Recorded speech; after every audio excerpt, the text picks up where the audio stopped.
Life Adventure News. All right, quote, "We don't need that flag. We need more dead cops." That's one of the threats pro-police media company Law Enforcement Today received, demanding they remove a thin blue line flag from their studio. So how did the company respond? Well, by ordering the biggest thin blue line flag they could find, sending it to police departments across our great country for officers to sign before hanging it up in their studio. And joining us now with more is the national spokesperson for Law Enforcement Today, Kyle Reyes. Kyle, what were some of the other threats and complaints that you received? Good morning, Todd. We were inundated with comments from people who were telling us that we were Nazis, we were racists, we were bootlickers, and we were told that they would burn down our building, that they would dox us, that they would come after our families if we didn't remove the thin blue line flag. Okay, I understand you have an even bigger flag in your possession. If you could bring that up for us right now and describe the response you have received with regard to that really big flag that would completely cover the screen multiple times over if you unfurled it. Absolutely. So we reached out to Thin Blue Line USA and we said, listen, we're taking down our flag because we want something much, much bigger.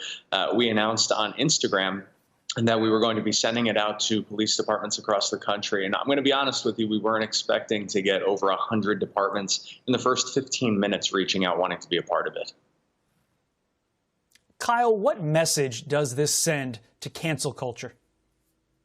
You know, one of the problems that we have, Todd, right now is that it's not okay to have a voice. It's not okay to be pro-law enforcement and to understand the challenges that these men and women go through every single day, putting their lives on the line.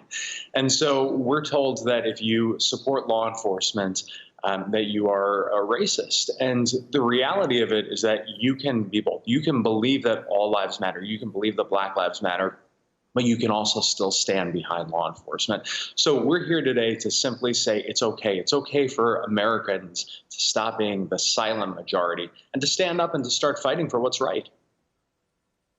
Along those lines, Kyle, you talk to cops every single day, not just from cities, but from across our country. Are they feeling the same anti-cop sentiment that, let's say, the officers in New York City are feeling? Todd, we've been doing this for a long time, and I've got to tell you, man, the morale has never been more dangerous, arguably. There is a war on law enforcement that's underway, and whether you are NYPD or you are a small local town, you feel it. Now, I think on the positive side of things, all across the country, we are seeing tremendous Americans come out and support law enforcement and drop off little gifts at the department and baskets and post positive sentiments online. But we need to do more for these men and women who every single day put on a uniform, kiss their families goodbye, and they don't know if they're going home at the end of the day. 15 seconds remaining. What's this flag going to do to really take a bite out of that anti-cop sentiment? Todd, over at Law Enforcement Today, we believe that people need to get in the fight. They need to hop online. They need to start being positive and putting out positive messages. The idea behind this flag is to travel all across America to departments across the country. We've now got a dozen flags that are going to fly around the country, and we are here to bring people together again.